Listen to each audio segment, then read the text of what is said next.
People don't talk to me long enough for me to know why they discard me as an individual with value when I talk about, let's say, the human condition or what are very likely scenarios for the future for their own lives if they're not about to die or their kids and grandkids.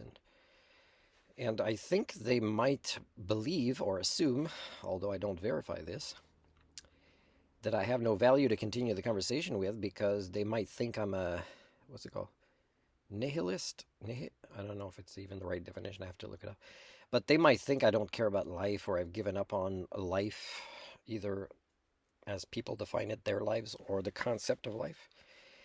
And that's kind of pretty far from the truth. I mean, I'd either be manic and use my intelligence to, and I'm not saying I'm bipolar, but I'd use my intelligence to just live it up, and just have above average income, compared to the norm, and just spend it as a bachelor to get a lot of my superficial needs met, let's say.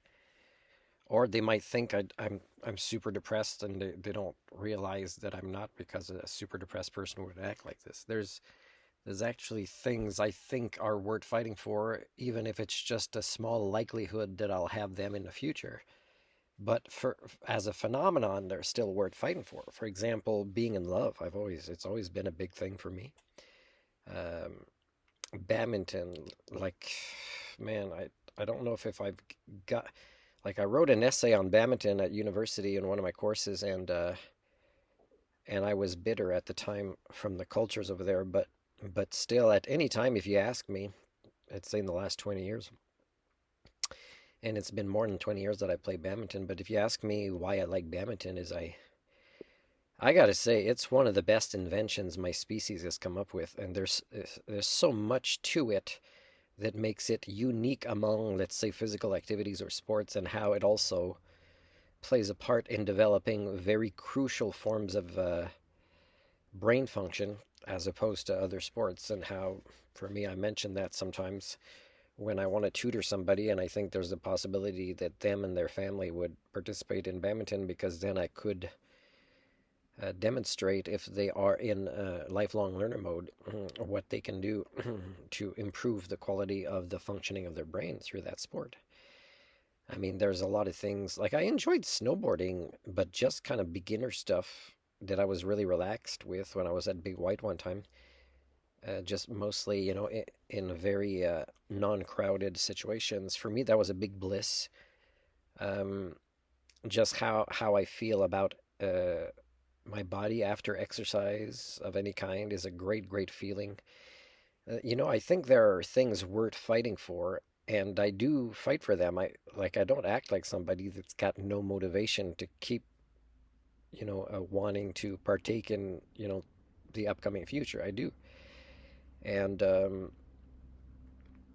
there are a few other things I really enjoy. Like, I enjoy science fiction, even if, I'm by myself seeing a movie or reading a book, or doing a vlog about it or not. Is, for me, it stimulates the mind in a way that is great. And I really enjoy the part of myself that I wish I had somebody to share it with, which talks about ideas, philosophical ideas, fringe science ideas. And for me, that's very stimulating stuff. It's worth living for. So if anybody ever asks, "Hey, Martin, don't you think we should avoid you because you've got a negative message?" And again, I've said this before, the answer is no.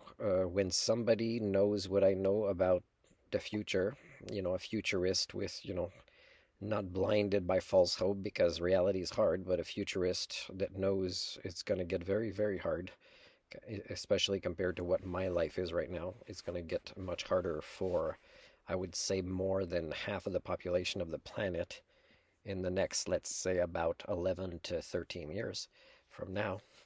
Is when I say this, and that means mine's going to get more challenging as well. That means when somebody says this with this tone or emotion or affect or whatever you want to call it, that is somebody worth listening to, because that is somebody that's developed skill sets that you want. And the reason you shy away from that person is you believe it is very likely what he's saying, but instead of caring for yourselves and your kids, you push that person away.